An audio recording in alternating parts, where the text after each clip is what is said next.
Hope everybody's good. So today I'd like to speak about a topic that I often get questions about, and that is our menstrual cycles and how they affect our dieting, how they affect our workouts, how they affect our bodies when we are trying to eat clean and lose weight or tone up or get shredded or anything to do with fitness. So to start off, basically our menstrual cycles do in fact affect our workouts in the gym. I mean, I'm sure you guys have noticed that it's hard to push in the gym. You get very tired, very lazy, you just want to go home and lay on the couch.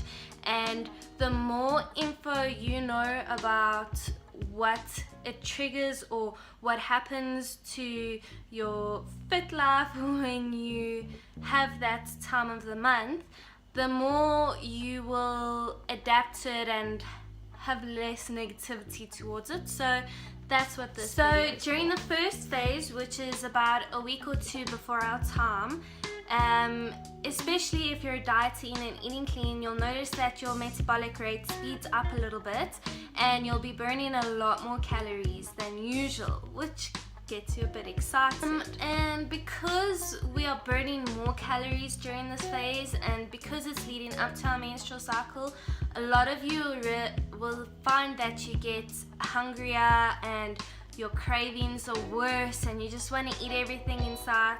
The best advice I can give is try stick as clean and as possible as you can.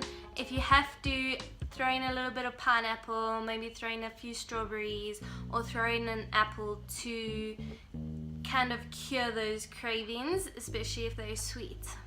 Something else you might experience is waking up one morning and looking in the mirror and you're like, wow, I'm so impressed with myself, my body is looking amazing. You know, you're finally getting those lines in your stomach and your abs are starting to show, and then the next morning you can wake up and it looks as though a layer of fat is covering your body, and that is not fat, that is actually water weight. So what tends to happen when we go into our menstrual cycles is that we hold water.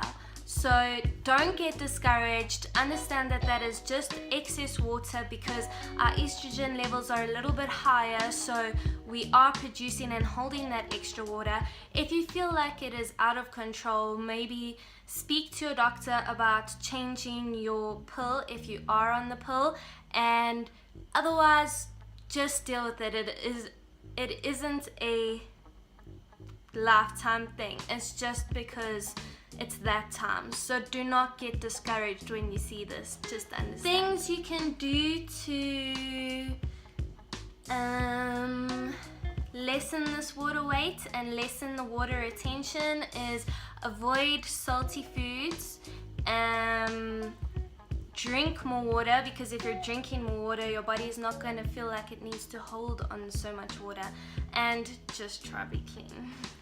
One thing I can say is that be careful about when you start dieting or when you start eating clean or when you start setting goals for yourself, because if it is 2 to 1 weeks before your menstrual cycle that month, it is going to be a little bit harder because you're going to be hungrier, you're going to feel like your cravings are out of this world, and you're going to think that it has to do with the meal plan or the diet, which in actual fact it's just about your body and what you're experiencing as a woman. So you need to remember that, and once you know all these things, it's going to be way easier to focus your mind because you understand why your body is acting that way, why your body is acting up, and it's not you. It's not that you can't do it, it's not that you're unable to do it. So now that you guys have listened to this and understand it a little bit better, there's no way that you're going to let your menstrual cycle affect your workouts or affect your eating or your goals, and it's there. We can't change it until we hit menopause, unfortunately. So let's learn to deal with it and let's learn to work with it.